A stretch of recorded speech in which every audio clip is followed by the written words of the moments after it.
ایک نقطہ میں آپ لوگوں کو سمجھانا چاہتا ہوں، اور سرکار کی بارگاہ میں التجا ہے کہ سرکار آپ کی مدد فرمائیں اس کو سمجھنے میں۔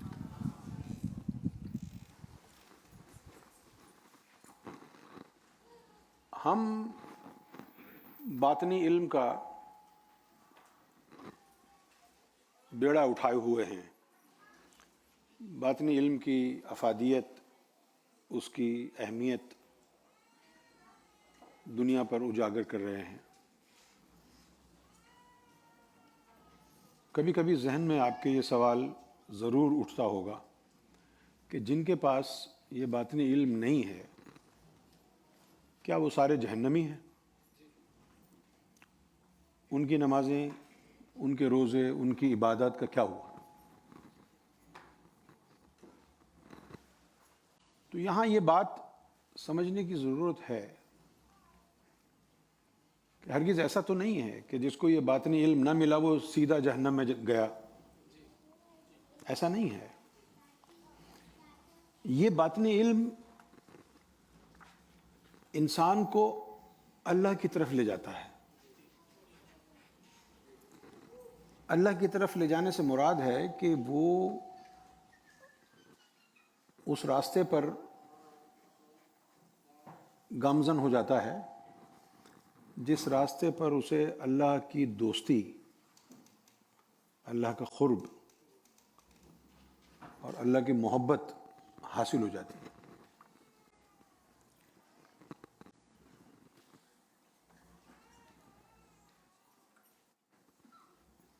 ظاہری علم والے، ان کی عبادتیں، ان کی تسبیحات، ان کے ورد و وظائف، ان کی محنت، ان کی عبادتوں، ان کے اعمال کا اجر ان کو یوم محشر میں ملے گا۔ لیکن یہ جو باطنی تعلیم ہے، اس کا اجر تم کو اس دنیا میں ہی رب کی دوستی کی صورت میں مل جاتا ہے، اس دنیا میں ہی۔ اب اگر ہم حضور نبی کریم صلی اللہ علیہ وآلہ وسلم کے دور کا تجزیہ کریں تو 9 صحابہ کرام کو اس میں ذات اللہ کا ذکر قلبی عطا ہوا۔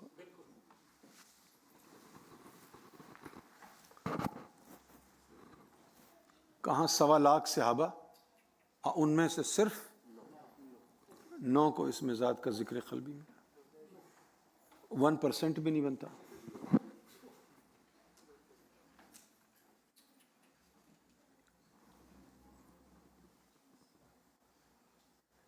جب سرکار سے میں نے یہ سنا کہ جس کے پاس یہ باطنی علم نہیں ہوگا وہ دجال کا ساتھی بن جائے گا، تو میں یہ سوچنے لگا، میرے ذہن میں یہ بات آئی کہ سرکار کا تو فرمان برحق ہے، لیکن حضور کے دور میں جن کے پاس صرف ظاہری عبادتیں، ظاہری علم تھا، ان کا کیا ہوا ہوگا؟ کیا وہ بھی دجالی ہو گئے تھے؟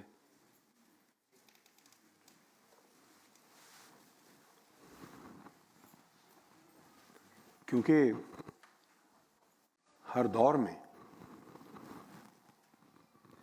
ایک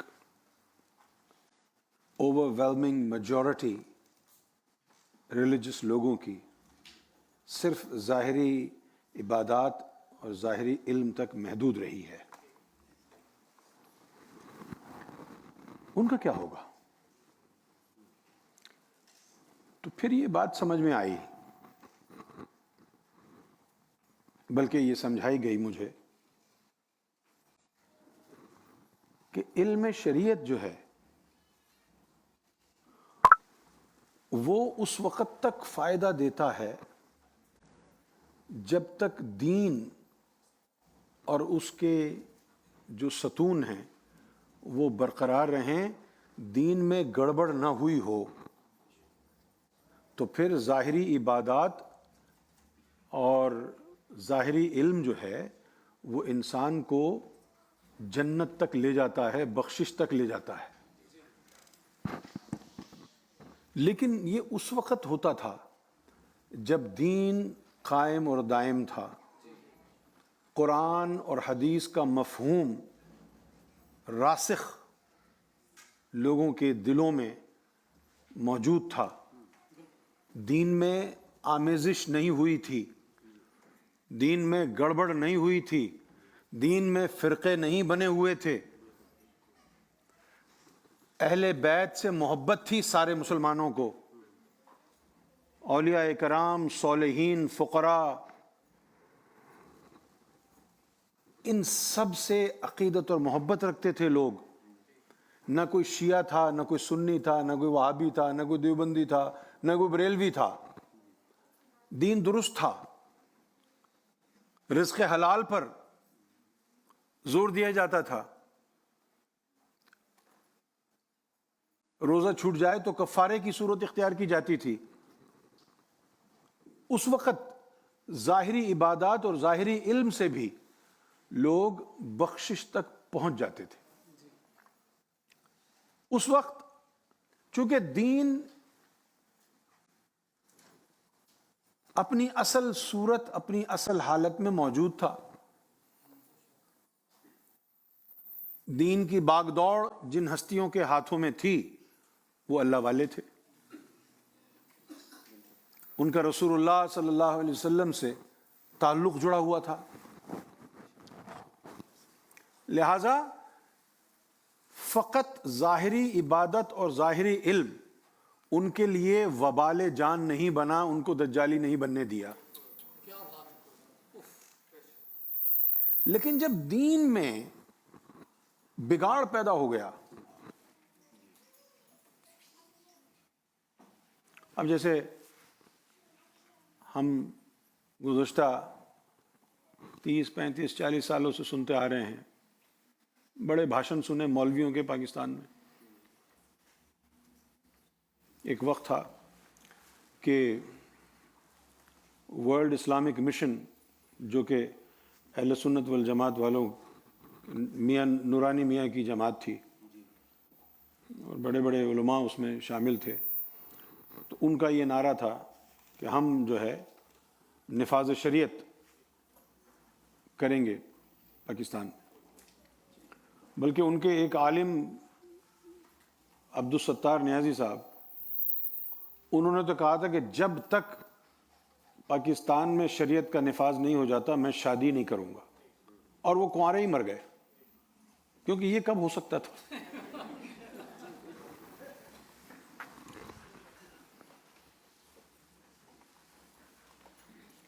جو بھی مذہبی لیڈر کھڑا ہوا اس نے یہی نعرہ لگایا، نفاذ شریعت۔ اچھا، مزے کی بات یہ ہے کہ ضیاء الحق صاحب جب ایران گئے اور ان کی ملاقات ہوئی آیت اللہ خمینی سے، تو ضیاء الحق صاحب نے ان سے پوچھا کہ قبلہ یہ فرمائیے کہ ہم پاکستان میں نفاذ شریعت کا عمل کیسے کامیابی سے کریں؟ تو آیت اللہ خمینی نے ضیاء الحق صاحب سے پوچھا کہ پاکستان کا رقبہ کتنا بڑا ہے؟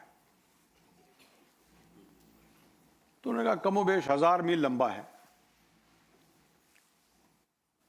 پھر خمینی صاحب نے پوچھا ضیاء الحق صاحب سے آپ کا قد کتنا بڑا ہے؟ کہنے لگے 5.6۔ تو کہنے لگے کہ اب آپ مجھے بتائیے کیلکولیشن کر کے، جب آپ 5.6 کے اوپر نفاذ شریعت نہیں کر سکے تو 1000 میل لمبے ایک زمین کے ٹکڑے کے اوپر نفاذ شریعت کیسے ہوگا؟ حقیقت یہ ہے.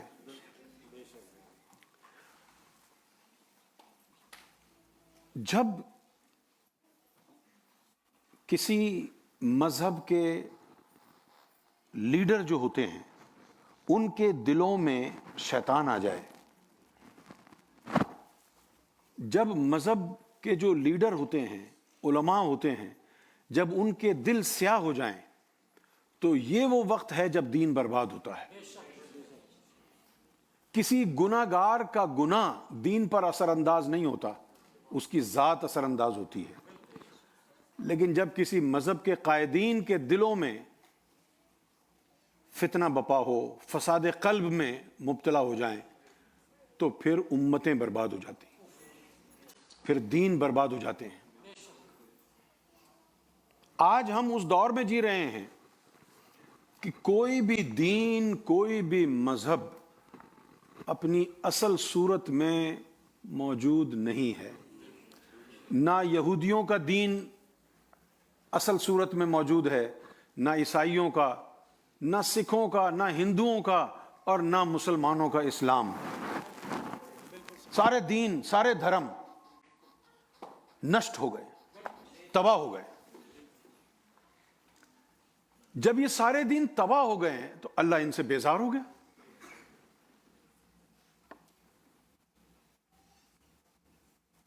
میں اگر کچھ کہوں گا تو ایک نیا بھونچال آپ کے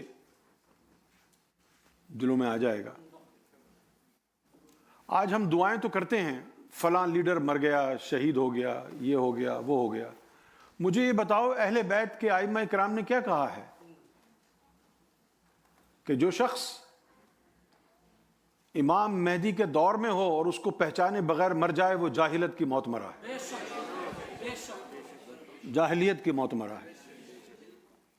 تمہارے درود و سلام، تمہاری نعتیں، تمہارا قرآن امام مہدی کے بغیر سب بیکار ہے.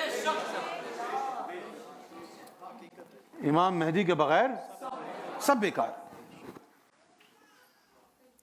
کیونکہ اللہ تعالیٰ نے جس ہستی کو بھیجا ہوا ہے تمہاری ہدایت کے لیے، تم نے اس ہستی سے منہ موڑا ہوا ہے، اس کی طرف پیٹ کر کے ان مسجدوں میں کھڑے ہوئے ہو جہاں رب کا کوئی نام و نشان نہیں ہے. تم قلب کو زندہ کرنے والی سنت کو فراموش کر کے ختنہ اور داڑھی کی سنت میں الجھے ہوئے ہو.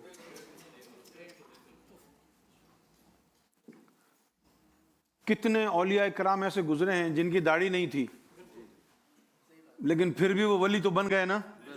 وہ کون سی سنت ہے کہ کوئی اور سنت پر عمل نہ بھی ہو پھر بھی اس سنت سے تم کو رب مل جائے؟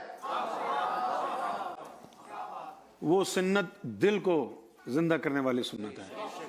جنہوں نے اس سنت کو زندہ کیا، اللہ تعالیٰ کے حبیب نے فرمایا اس کو 70 شہیدوں کا ثواب ہے.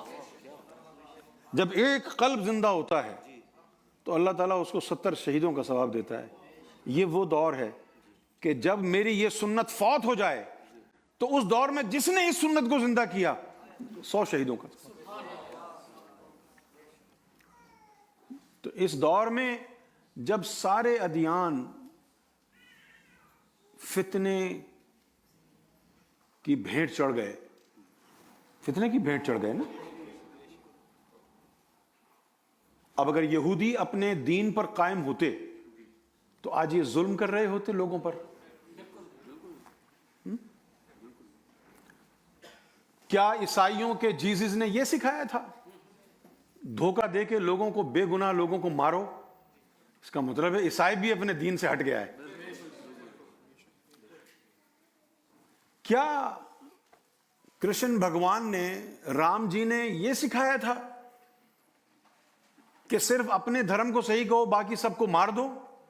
اس کا مطلب ہے ہندو بھی اپنے دھرم سے ہٹ گیا ہے. کیا محمد رسول اللہ نے، قرآن نے یہ سکھایا تھا کہ جو اسلام قبول کرے گا صرف وہ صحیح ہے باقی سب غلط ہیں؟ نہیں نا. اس کا مطلب ہے مسلم بھی اپنے دھرم سے ہٹ گیا ہے. یہ سب ہٹ گئے ہیں. اب جب یہ سب ہی اپنے دھرم سے ہٹ گئے ہیں تو قرآن نے اس موقع کے لیے کیا کہا تھا؟ اس موقع کے لیے کہا تھا یا ایھا الذین آمنوا من یرتد منکم عن دینہ، کہ اے مومنو جب تم سب اپنے اپنے دین سے ہٹ جاؤ گے، فسوف یاتی اللہ بقوم،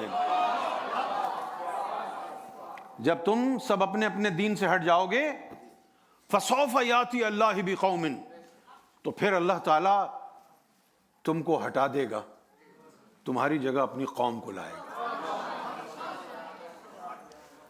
لا الہ الا اللہ محمد رسول اللہ، وہ اللہ کی قوم سامنے ہے، جسم نہیں روحوں کی بات ہو رہی ہے۔ یہ وہ روحیں ہیں جن کو اللہ نے اپنی قوم میں شامل کیا۔ اب شفاعت، ایمان، ولایت، یہ ساری کی ساری جو اشیاء آخرت ہیں، یہ قدمین شریفین امام مہدی علیہ الصلوۃ والسلام سرکار گوہر شاہی کے نالین مبارک کی دھول سے منسلک ہیں۔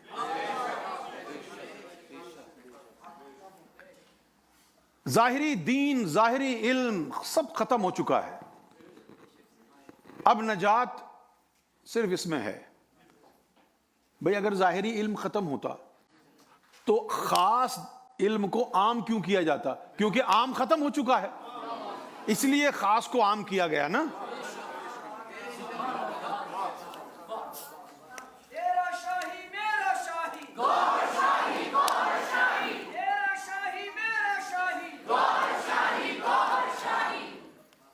تو اب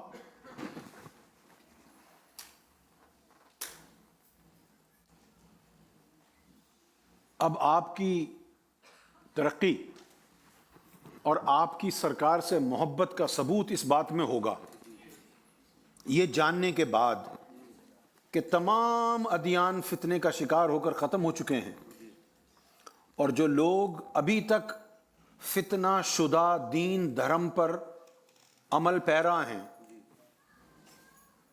جھوٹ اور منافقت کے ساتھ، ریاکاری اور فساد کے ساتھ، ان لوگوں تک یہ پیغام پہنچائیں۔ اس سے بڑا کوئی عمل نہیں ہے، اس سے بڑا کوئی عمل نہیں ہے۔ رہ گئی بات نفس کو پاک کرنے کی، وہ تمہارے بس کی بات نہیں ہے۔ جب تمہارے قلب میں نور اتر جائے گا، وہ خود ہی دھوتا رہے گا، سامسنگ کی مشین کی طرح، بٹن دبا دو خود ہی کپڑے دھل جائیں گے۔ بٹن دبانے سے خود ہی کپڑے دھل جائیں گے، تو کوئی ایسا بٹن بھی تو گوہر شاہی نے دیا ہوگا نا، کہ جس سے خود ہی نفس پاک ہو جائے۔ وہ کون سا عمل ہے؟ وہ ہے سرکار گوہر شاہی کی نسبت۔ دل میں بس اللہ کا نام اتر جائے، اللہ اترے، اللہ ہو کا ذکر اترے۔ اگر دل میں وہ اتر گیا، اب تم نفس کی دل کی پرواہ چھوڑ دو، اب تم پرچار مہدی میں لگ جاؤ، اس پیغام کو جگہ جگہ پہنچا دو۔ اور یہ نہیں دیکھو کہ جس کو پیغام دے رہے ہو وہ ڈسکو میں ناچ رہا ہے یا مسجد میں نماز پڑھ رہا ہے، نہ جانے اس کے اندر کون سی روح ہے۔ تمہیں کیا خبر کہ مسجد میں جانے والے کے اندر جہنمی روح ہے؟ تمہیں کیا خبر کہ ڈسکو میں جانے والے کے اندر اللہ کے ولی کی روح ہے؟ اس کو پیغام نہیں ملا اس لیے ڈسکو جا رہا ہے نا۔ بس اسی کے اوپر میں اپنی گفتگو کا اختتام کروں گا، اور اب جو مرد حضرات ہیں وہ کھڑے ہو جائیں اور